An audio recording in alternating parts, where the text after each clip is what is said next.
Whenever I think about the most important or the most powerful of the Ninjago artifacts that aren't the weapons, I always think of the Realm Crystal, and for good reason. And that's because, simply put, it is debatably the most powerful artifact that we have seen in Ninjago's history, and it's honestly kind of a shame that it's been destroyed and we haven't seen it in a very long time. But when it was around, it certainly did its job. And it did lead me to think about the Realm Crystal and the implications it could have had after its destruction in Season 10, and, well, how it could have affected later seasons, especially Dragon's Rising. And, well, I thought I would just do a video regarding the Realm Crystal. So yes, in similar vein to my other videos where I talk about specific parts of Ninjago, this is going to be given a brief history about the Realm Crystal, and then me just explain maybe a couple theories about it, a little things like that. But if you have any opinions on the Realm Crystal, any theories regarding it, or if you just simply don't like it, please comment and let me know, because it's certainly one that I love to think about.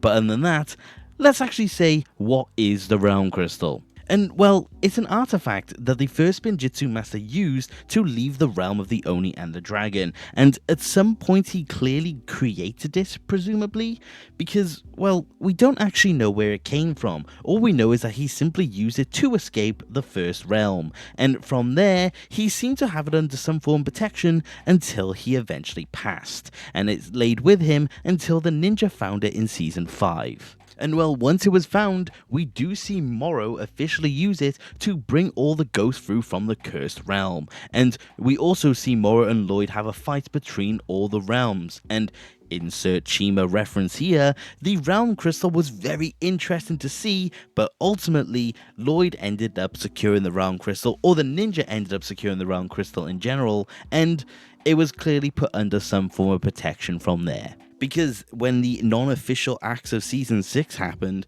well, we found out it was hidden in Hiroshi's labyrinth, and Narukon was eventually able to get in and retrieve the crystal, and he used it to bring the Sky Pirates back, and then up until that point, he just kind of kept it as a bit of a trophy. It was on his bridge just under a little glass dome, and, well, he probably just liked the look of it, and he probably just kept it around just in case. But yeah, the Realm Crystal was just a part of Misfortune's Keep in Season 6 until Flintlock shot it. Well, he actually blames Cole for this, but of course he couldn't shoot Cole because he was, well, a ghost. And, well, yeah, it destroyed the Realm Crystal, but luckily this actually never happened. So let's actually go back to where it actually was, which was, well, presumably just in Hiroshi's labyrinth, and it was never touched in general. But, well, that wasn't the first thing or the last thing that happened to it.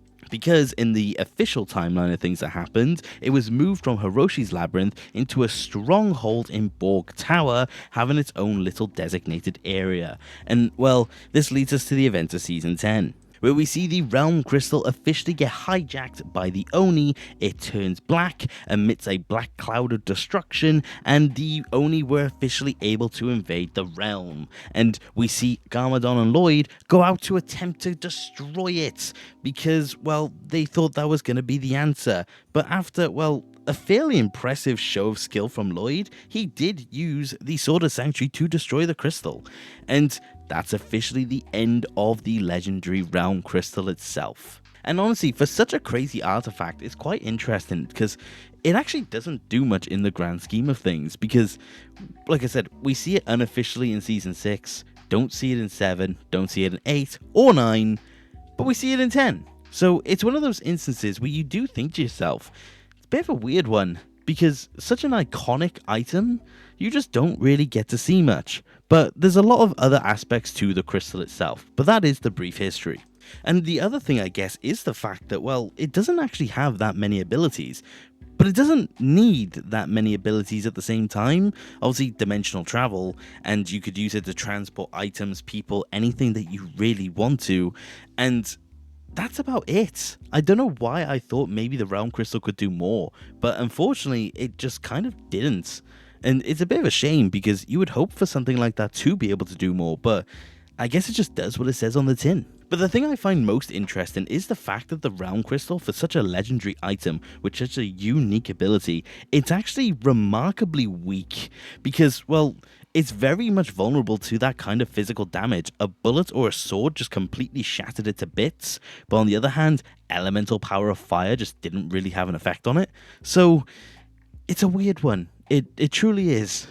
But like I said, it certainly is an interesting artifact at that, but it does have a couple of small limitations and a couple of interesting bits of trivia actually about it, such as, did you know that Way the Departed actually states that Wu believes that there may be other realm crystals, which is a very interesting concept to give, because what if there is more? And well, that kind of is what I'm stemming into thinking about, which is the idea that the first realm may have some sort of crystal deposit that has other dimensional abilities. It makes me think of the crystal caves on Chen's Island, which have the ability to absorb elemental power. Maybe the first realm actually does have a similar type of crystal cave that has other dimensional abilities, because how else would there be multiple realm crystals? And of course, the other one being that there is one realm that the realm crystal was never able to actually go to, which was the Departed realm. It is the only realm on note that had no access whatsoever, which is fascinating because Traveler's Tea can, but not a realm crystal. So it's an interesting aspect when you think about it. Traveler's Tea is technically more powerful than the realm crystal. So it's interesting to note, let's just say it like that. I will say my other main theory is the fact that, of course, like we know, the first Spinjitzu Master used it to escape the first realm and create Ninjago, but it would be interesting to think that maybe he did end up using the realm crystal to go to all the other realms that he created, as per what we find out in Dragon's Rising.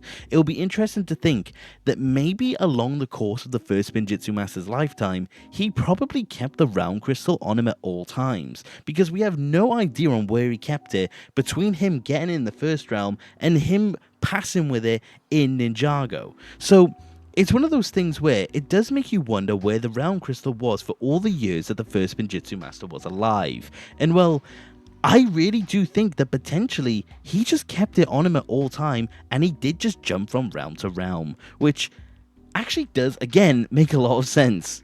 And I guess the last thing I really want to say is, say that the realm crystal was not destroyed in season 10, how would it have affected the realm crystal moving forward, or the realms, or the seasons that we do get to see afterwards? Because, well, a lot of things happen with the realms after the fact, so as a quick thing, let's think about it. Season 11 potentially would have just been a lot more cut and dry. Having the realm crystal on hand is one of those things where you could go, well, just hop to the Nether Realm, grab Zane or the Ice Emperor, and then just hop back over to the land of Ninjago. And that's the Ice chapter just kind of done.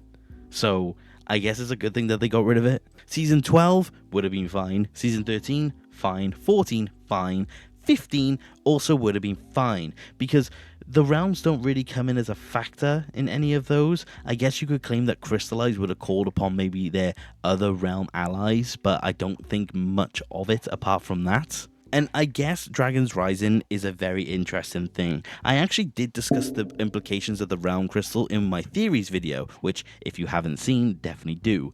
But one of those things I did think about, or well, one of the fans actually did think about, is the idea that what if the Realm Crystal would have behaved differently after the event of the merge? Because if you do think about it, theoretically, the Realm Crystal technically becomes useless. I know a lot of people also think that the Realm Crystal is tied to the event of the merge, which is another theory in of itself.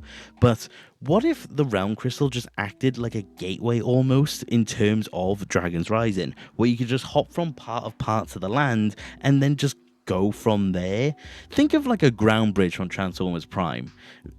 I think it's one of those things where that could have been what it was used for, or maybe it would have just become useless. Maybe it would have just disintegrated because its purpose was officially done. There's a lot of things to think about when it does come to Dragon's Rising. But yeah, just one to think about, I guess. Oh, and I guess the last thing we didn't really think about, theoretically, Season 9 could have been a lot quicker if you think about it, because, well, If Lloyd and Nia and all the Elemental Masters just secured the Realm Crystal and just went looking for the ninja in the other realms, that kind of would have negated the whole thing of Season 9, but I'm kind of glad that they didn't consider doing anything like that. But honestly, I'm surprised that's not a bigger talking point overall. But that's a guess how each season would be affected, but let me know if you agree or not. But that is my general look at the Realm Crystal, at what it is, what it does, how it's just weirdly weak, and a couple theories surrounding it. And let me know what you think of everything, and if there's anything you think I've missed in regard to the Realm Crystal. But that is about it for today, guys. Thank you for watching, take care, okay,